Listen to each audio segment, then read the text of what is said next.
SESI e SENAI, iniciativas da CNI, Confederação Nacional da Indústria, apresentam. Um trabalhador brasileiro produz, em média, 4 vezes menos do que um trabalhador dos Estados Unidos. E esse é um grande desafio para a maioria das empresas no Brasil.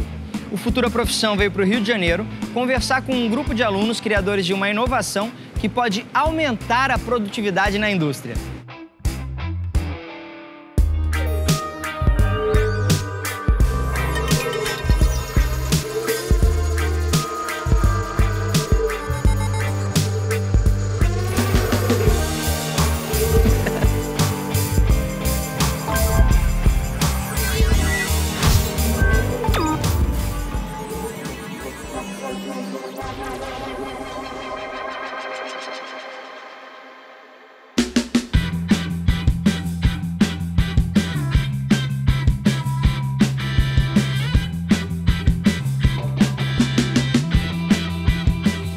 Meu nome é Francisco Wallace Rodrigues, eu tenho 21 anos. Eu tinha um curso de música, tocava guitarra e a minha característica é o heavy metal mesmo.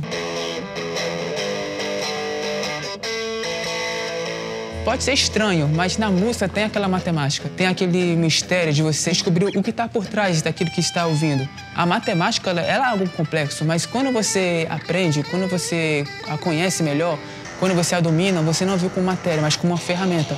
Eu sou formado em automação industrial, eu acabei de me formar em eletricista de manutenção. No começo, cara, eu tive bastante dificuldade, até porque eu era um cara do ensino médio que só tocava guitarra e do nada entrou para fazer automação. Mas eu queria isso, eu queria passar por isso, justamente para conhecer. E aí? Beleza. O nosso projeto é o polarizador automático. Ele serve para identificar as bobinas de um motor de forma mais rápida e prática, tendo como foco a produtividade. E o que é o projeto polarizador automático? Antigamente, demorava cerca de 20, 25 minutos para identificar as bobinas do motor, para fazer a ligação e tudo mais, botar o motor para funcionar. Com o nosso produto, a gente consegue diminuir isso para cerca de 5 minutos. Cada um ajudou de uma forma específica com o conhecimento que tem. Mas qual é o curso de cada um de vocês aqui? Eu sou técnico em mecatrônica e faço aprendizagem elétrica. Eu faço curso de mecatrônica, técnico em mecatrônica. Esse protótipo exigia eletrônica, elétrica, tudo. Acho que mecânica para você. Mecânica para conhecer, né? Tudo, conhecer a área. Quais foram as competências que cada um de vocês desenvolveu dentro do projeto e o que vocês aprenderam uns com os outros? Então, eu cheguei para meio que salvar a pátria na área da programação. Só que eu não dominava nem um pouco a elétrica. Aí veio o Israel e o Francisco me ajudaram um pouco melhor a entender a parte de motores na parte elétrica, que eu não entendia nada. Eu salvava na programação, mas a elétrica já ficava para a área deles. O meu papel dentro do projeto é de facilitador. Então eu ajudei eles a desenhar, a operar, como eles poderiam fabricar o protótipo usando cortador a laser, a parte de circuitos eletrônicos e qual era o caminho que o grupo deveria seguir. As empresas foram convidadas a cadastrar desafios numa plataforma para que os alunos pudessem selecionar qual desafio cada curso tinha mais afinidade e trabalhar em cima desse desafio. No caso, a equipe do polarizador escolheu um tema que era testes de motores elétricos. Baseado nesse tema, eles foram criando um dispositivo que facilitava algumas operações de manutenção e instalação de motores. E quais foram as etapas utilizadas no desenvolvimento do projeto polarizador? Cada equipe adotou um desafio. No caso, o polarizador adotou um desafio de uma empresa petroquímica. Eles entraram numa etapa de planejamento. Então, a gente preparou um cronograma onde alguns dias eles teriam capacitações como desenho, modelo de negócios, para que aí eles começassem o processo de ideação e ir gerando as ideias e até chegar no protótipo. Nesse momento, os empresários deram alguns feedbacks no que poderia melhorar, o que estava dentro da realidade e depois eles tiveram mais uma etapa de desenvolvimento. E qual foi o primeiro problema que a indústria apresentou para vocês? Foi o sentido de giro do motor, que a gente fez diversas pesquisas, conversamos com professores. O Pedro tem um primo que faz engenharia elétrica também. Sim, e mesmo assim ele disse que isso é algo que até hoje ninguém nunca conseguiu realmente chegar a resolver isso. Isso é o que? Determinar o sentido O sentido de sem energizar. Tem um motor aqui na minha frente. Você quer identificar o sentido de giro dele com um mecanismo. Essa era a nossa ideia. Identificar o sentido de giro dele, sem energizar ele, sem fazer ele rodar. A indústria queria que vocês fizessem isso. Exatamente. E aí? A única coisa que nós fizemos, ainda pensando em produção, em rapidez e produtividade, é tentar resolver um outro problema que nós analisamos de acordo com os testes deste desafio. O projeto polarizador automático, ele vai polarizar um motor de forma automática, obviamente, como não diz. Só que, mas como assim? Por que isso? De forma mais rápida, de forma prática, de forma que você não precise gastar tanto tempo para querer identificar as bobinas de um motor. Quando o ser humano desenvolveu a agricultura, ele descobre também a importância da produtividade. Produzir mais com a terra era um requisito para a sobrevivência e o desenvolvimento das primeiras sociedades. Depois da Revolução Industrial, com a ascensão do capitalismo e da ideia de lucro, a produtividade passa a ser um valor central na economia. Transformar tempo e trabalho em bens de consumo passou a ser a principal missão das empresas. Novas tecnologias são criadas para aumentar a produtividade, permitindo que mais pessoas tenham acesso a mais produtos diferentes. As teorias e inovações feitas para aumentar a produtividade não param de crescer. Descobrir como tornar as empresas mais produtivas virou também um excelente negócio. Nas grandes empresas, aumentar a produtividade é um desafio ainda mais complexo. São muitos setores, muitas pessoas e uma só pergunta: onde é possível melhorar? Estamos na Braskem, a maior empresa petroquímica da América Latina. Será que eles encontraram a resposta certa? A produtividade é foco nas pessoas e a maneira que elas vão interagir no seu ambiente de trabalho. E como a empresa faz para se manter inovadora? A Braskem é uma empresa jovem, né? A maioria dos funcionários também são jovens e a gente tem como política deixar essas pessoas trabalharem com liberdade de opinar, de tentar mudar. Então a mudança para a gente é um fator muito importante, que as pessoas não tenham medo de fazer as mudanças. A gente não pode seguir regras muito rígidas, né? Então tem que dar a liberdade para ele opinar. E assim ele vai crescendo, vai formando suas sinapses cerebrais que vão fazer o nosso crescimento e a nossa competitividade aumentar. E como é a parceria com o Senai? A gente coloca lá 4, 5 problemas, eles formam grupos de trabalho orientado pelos professores e um certo dia eles apresentam para a gente várias soluções, né? E essa parceria com o Senai trouxe benefício para dentro da Braskem? Sim, sempre traz. Sempre traz benefícios, que são jovens, né? Os jovens, eles não têm as amarras do passado nem do futuro, né? Então, eles pensam no presente. Então, as soluções vêm muito facilmente. O meu trabalho, em particular, a minha função, a gente tem que ser engenheiro eletricista. A gente trabalha com manutenção e confiabilidade, ou seja, o nosso foco é a gente atuar de uma forma preditiva para que os nossos ativos eles funcionem o maior tempo possível, ou seja, a gente tem uma campanha maior desses ativos, ou seja, eles operem por um maior tempo sem dar problema. E se forem dar problema, que a gente consiga atuar no momento certo, ou seja, o momento antes desse problema acontecer.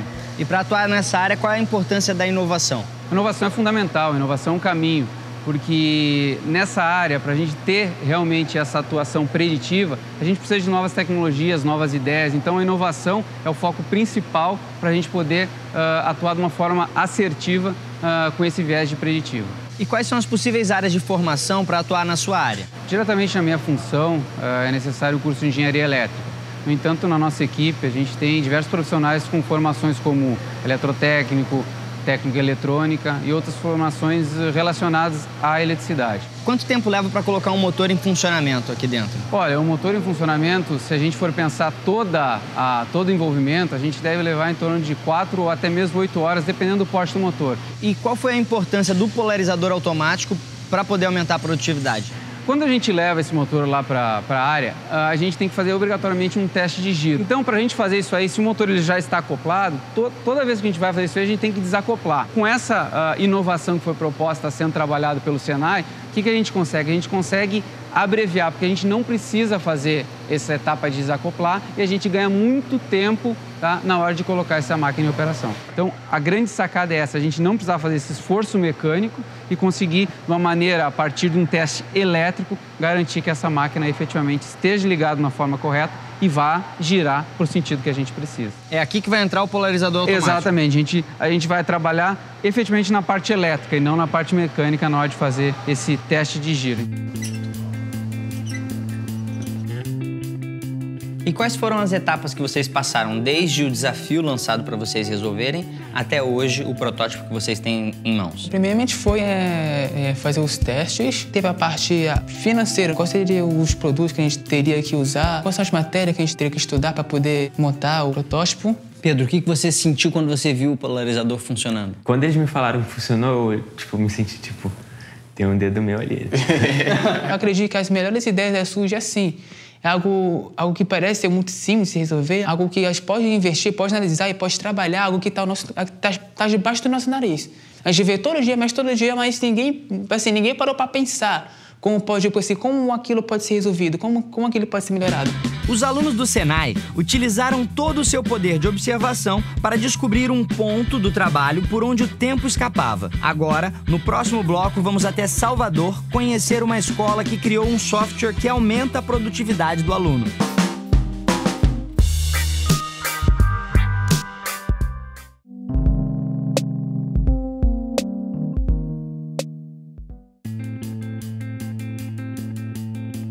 Eu lembro que o meu ensino fundamental eu sempre gostei de matemática e tal. Foi por isso que eu escolhi um técnico em mecatrônica. Na área de exatas. Essa área pega muita matemática. Sempre gostei de cálculo. Quando eu era do ensino médio, sempre pesquisava sobre robô, essas coisas.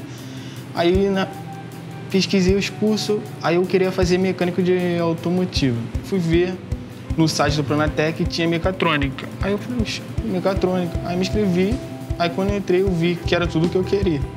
O que faz aprender, o que faz eu correr atrás, o que faz eu acreditar nas coisas é simplesmente o meu esforço. Estou aqui hoje justamente por causa da minha vontade de querer conhecer outras áreas. O que me chamou a atenção foi a música, né?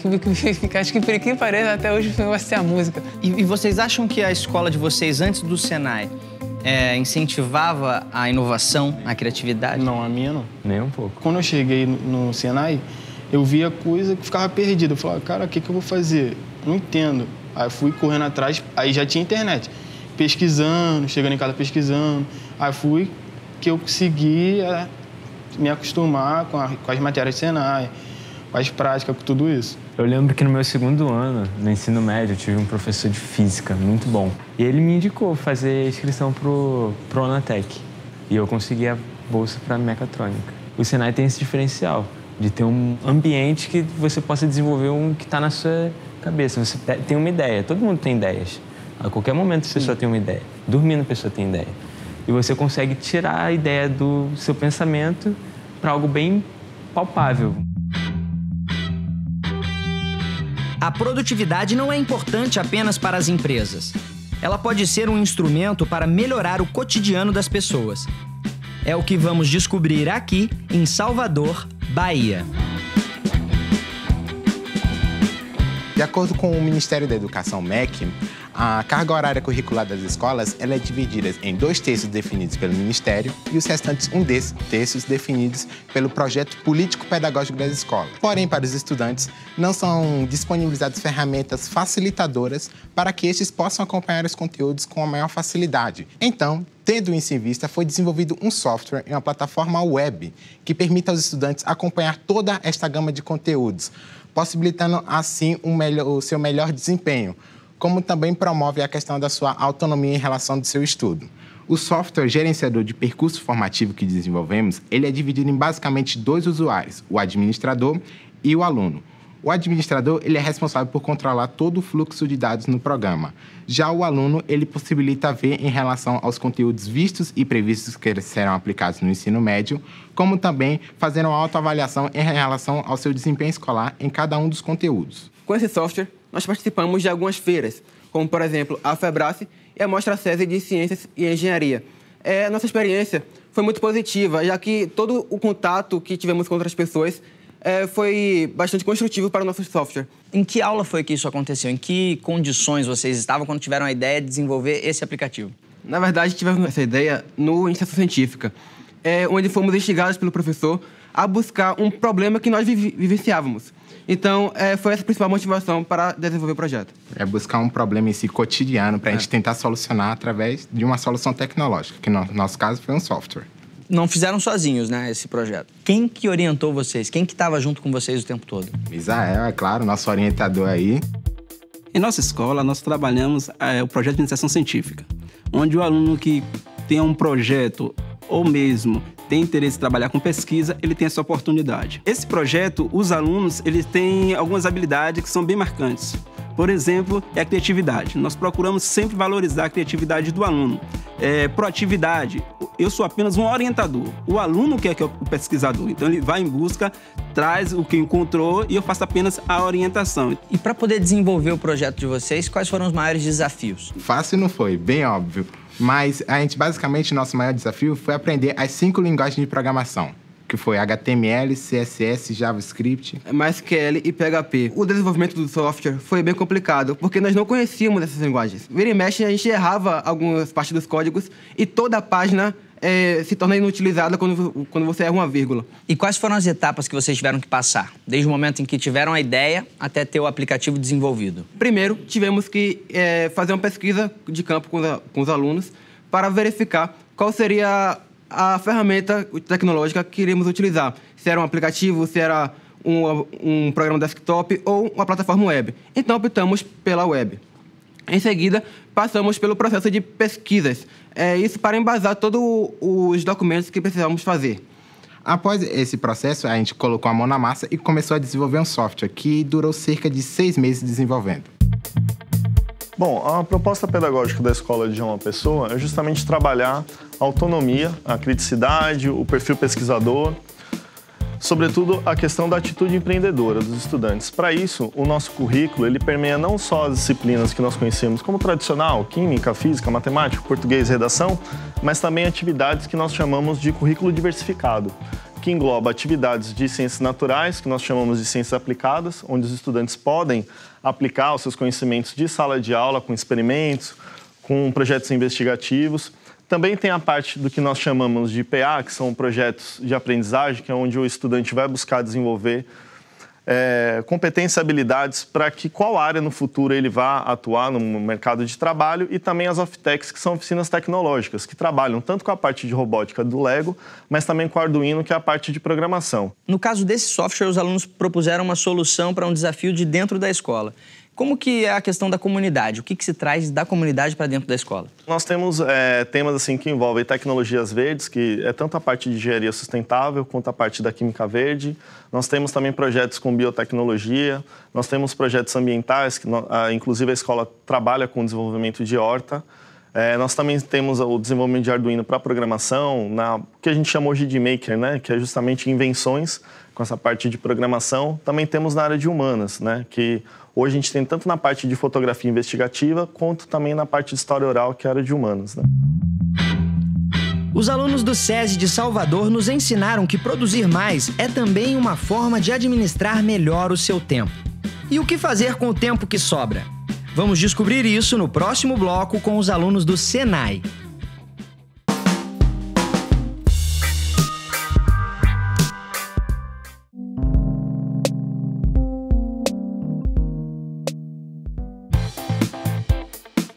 Um software criado no SESI de Salvador ajuda os alunos a organizar melhor o seu tempo. No Rio, alunos do Senai tiveram uma ideia que pode melhorar a produtividade de toda a indústria que opera com motores elétricos. Qual foi a parte mais estimulante do projeto de vocês? Foi ver que estava dando certo, todo mundo gostando. Foi escutar todo mundo dizer, não, vocês têm que continuar, é um bom protótipo, vai valer a pena. Até hoje ninguém inventou a inovação, e só elogio. Como a infraestrutura do FabLab ajudou vocês a desenvolver esse projeto? Com a quantidade de ferramentas, com alguns recursos que nós obtivemos aqui, foi essencial para nós podermos, cada vez de forma mais rápida, pôr a nossa ideia naquilo. Para criar o polarizador automático para os motores trifásicos, os inovadores usaram os seguintes materiais: uma placa de metal, um Arduino, que é um tipo de chip, transistores, diodos, relés, uma placa de LED. Etapa 1. Primeiro, eles montam a placa com todos os componentes, exceto o Arduino. Etapa 2. Utilizando um computador, o Arduino é programado de acordo com a lógica desejada. Etapa 3. O Arduino, com a programação, é inserido na placa de metal. O polarizador automático ganhou o seu cérebro. Etapa 4. Agora, basta conectar ao motor. Em poucos segundos, ele informa a polaridade do motor. Quando vocês viram o projeto de vocês funcionando, qual foi a sensação de vocês? Foi felicidade. Assim, chegamos. Primeiramente, cara, a primeira palavra que veio na minha cabeça foi: sério? Tipo, conseguimos? Parece que é algo simples, mas é algo que tem potencial, entende? Israel, Francisco, Pedro, eu quero apresentar para vocês o Gelber Amaral. Ele é um cliente em potencial para o protótipo de vocês. E é com vocês, apresentem o produto e a gente vai bater um papo. Okay. Bom, tendo como foco a produtividade, nós pensamos que para identificar os fios de motores, a numeração correta dos fios de motores é um tanto demorado. Demora em torno de mais ou menos 20 minutos. Isso pode se tornar um tempo considerável. Eu, como conheço, que sou eletricista, sei como é chato para você achar de forma correta. Porque você tem que fazer vários testes, assim, tal, ver qual a tensão, se tá certo ou não. É, assim... Complicado, de verdade. Agora, para ele comprar o produto de vocês, fala quais são os benefícios que ele vai trazer para a indústria. Isso é algo inovador. É uma inovação. É algo que não existe no mercado. Não é à toa que nos projetos no qual foram apresentados nos Senais do Brasil, nós ficamos em segundo lugar. Ficamos em segundo. Temos alguns investimentos, estamos atrás de apoio, obviamente, para poder melhorar ainda mais. O protótipo chegar no objetivo final. Sim. Que é o sentido de giro. Certo. E deixar ele um produto universal, que sirva para todos os motores, como de 6 pontas, de 12, de 9 e de 12 pontos. Até os de 4. Perfeito. Cada vez 4. Então, hoje, o aparelho de vocês está com teste em 6 pontas. Sim. Exatamente. Está sendo protótipo. Fazendo teste. Ok. E aí, Gelber? Bom, de fato, o trabalho deles é inovador. Realmente não existe um aparelho no mercado hoje que faça esses testes, com certeza não tem. A aplicabilidade dele, que eu vejo aí na indústria, visando a produtividade, eu acho que é muito legal, muito interessante. Vocês estão cobrindo aí 99% de máquinas para fazer esse teste. Para mim, eu gostei, é super interessante, tá? Tem pontos a melhorar, que depois em estudos a gente pode verificar isso aí. Claro. Mas, de forma geral, parabéns. Obrigado. Principalmente vocês, eu acho que é inovador realmente. Gelber, obrigado. Obrigado a vocês. Obrigado. Valeu. Prazer. Parabéns para vocês, gente. Parabéns. Hoje vocês têm um protótipo em mãos, que mostrou bons resultados, que funcionou. É um protótipo. Como vocês imaginam ver ele aplicado no mercado, ele sendo distribuído? É um produto que realmente está voltado para manutenção, para produção de motores e também na hora de instalar o motor. Quem são os clientes em potencial para vocês? Qualquer empresa que trabalha com motores tem uma curiosidade no nosso produto. E também pode acontecer que empresa que fabrica o motor faz uma promoção, venda mais barato, que venda o motor e já o polarizador. No Rio e em Salvador, os inovadores mostraram que a forma mais eficiente de melhorar a produtividade é ter ideias. 2 inovações que permitem que as pessoas realizem mais em menos tempo. Por falar nisso, o que será que os futuros inovadores do Brasil estão realizando por aí com o tempo deles? É o que vamos ver nos próximos episódios do Futura Profissão Inovadores.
Uma parceria SESI e SENAI, iniciativas da CNI, Confederação Nacional da Indústria.